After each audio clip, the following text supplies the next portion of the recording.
ngayon si Ate Maika upang ituro sa inyo ang story natin for today at pinamagatang Jonah and the Big Fish. Pero bago iyon, tayo muna ay magbabalik-aral sa pinag-aralan natin nung nakaraang linggo na tinuro ni Ate Kia. At ang pamagat nga nung tinuro ni Ate Kia ay The Parable of the Sower. So, isa sa mga naging aral nung Parable of the Sower ay dapat tayong mga bata ay maging katulad nung binhi na inihasik sa saan? Sa matabang lupa, kung saan yung binhi na inihasik doon ay lumago at dumami. Ibig sabihin, bilang batang Kristiyano, ay dapat yung itinuturo sa atin na patungkol sa Panginoon or about sa Bible ay dapat na itatanim natin sa ating mga puso't isip. At dapat ay kung maaari ay isineshare natin or ibinabahagi natin sa ibang tao. O di kaya naman ay sa ibang bata na katulad natin dapat ibinabahagi natin para mismong tayong mga bata ay lumago rin. At dapat hindi tayo maging katulad ng mga binhi na inihasik saan? Sa daanan, sa batuhan, at sa tinikan. Dapat doon lamang tayo sa inihasik sa saan? Sa matabang lupa. So, yun yung aral natin sa The Parable of the Sower noong nakaraang linggo. Ngayon naman ay tayo magpapatuloy na sa ating story. Bago tayo magtungo sa ating story for today, tayo muna ay mag-aawitan. So, kakatayin natin ay Jesus Loves the Little Children. Jesus loves the little children, all the children of the world. Red, brown, yellow, black, and white, they are precious in His sight. Jesus loves the little children of the world. Jesus loves the little children, all the children of the world. Red, brown, yellow, black, and white, they are precious in His sight. Jesus loves the little children of the world. Okay, mahusay. So, kakanta pa tayo ng isa pa. Ang pamagat ng kanta natin ay With Christ in My Vessel. With Christ in my vessel, I can smile at the storm. Smile at the storm. Smile at the storm. With Christ in my vessel, I can smile at the storm until it takes me home. Sailing, I'm sailing home. Sailing, I'm sailing home. With Christ in my vessel, I can smile at the storm until it takes me home. Okay, mahusay. So tayo ay magtutungo na sa ating story for today. Tayo ngayon ay mananalangin na. So itungan natin ang ating mga ulo at ipikit natin ang ating mga mata.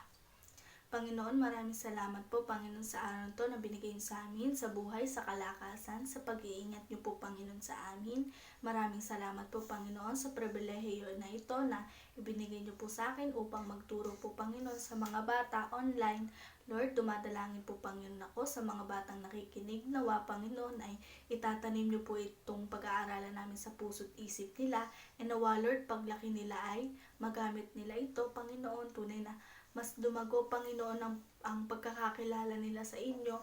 At kayo na po, Panginoon, ang mag-iingat at magagabay sa kanila.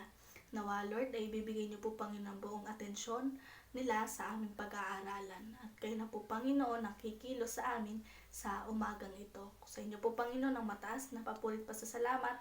In Jesus' name we pray. Amen. So, magtutuloy na tayo sa ating story. At ngayon, tayo ay dadako na sa ating story ng pinamagatang Jonah and the Big Fish. May isang lalaking nagngangalang Jonah. So si Jonah ay mabuting lingkod ng Panginoon.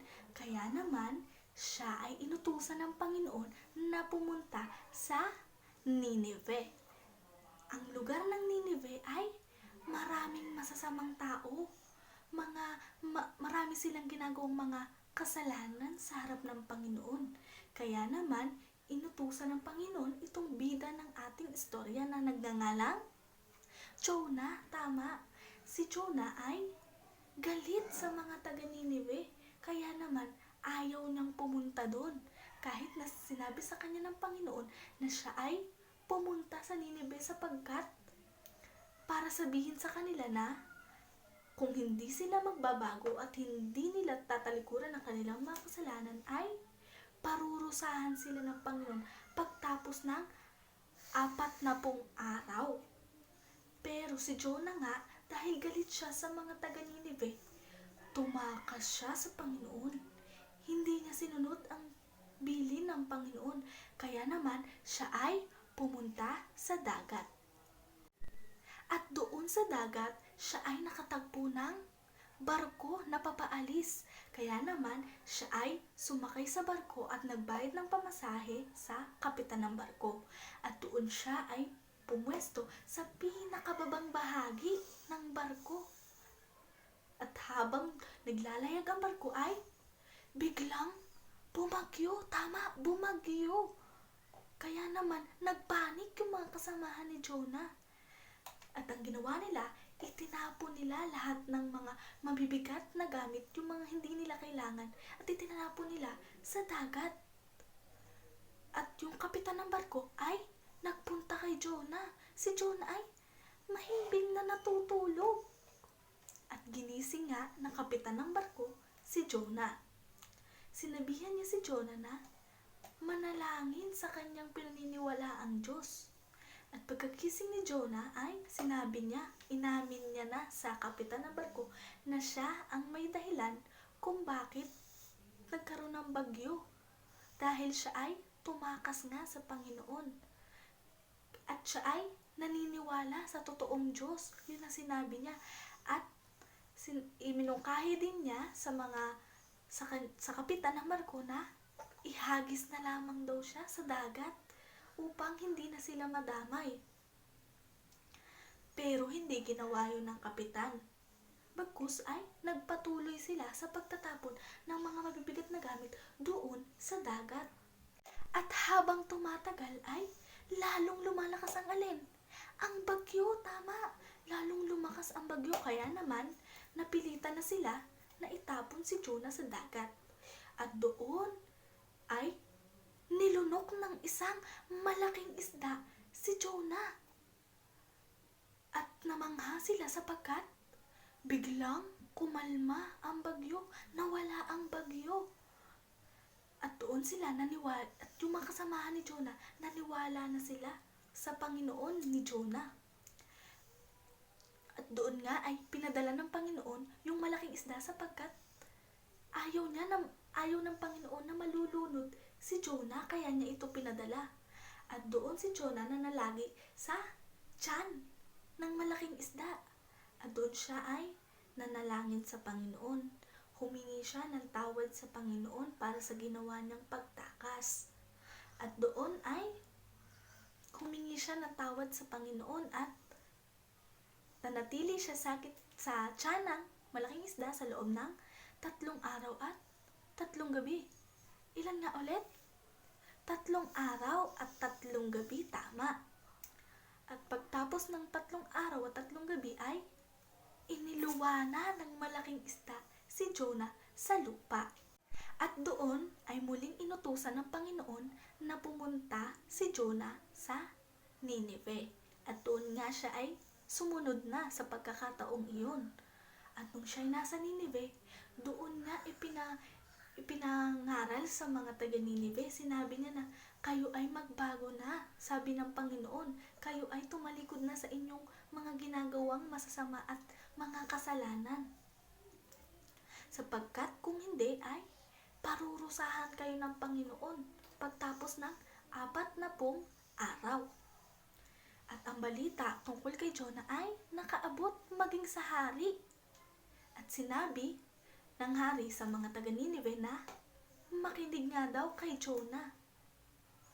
At yung mga tao sa Nineveh ay nagbago.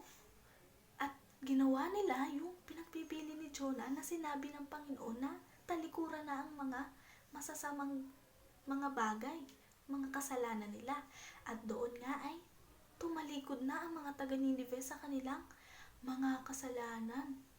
Kaya naman, ang Panginoon ay natuwa sa kanila at hindi na sila pinarusahan.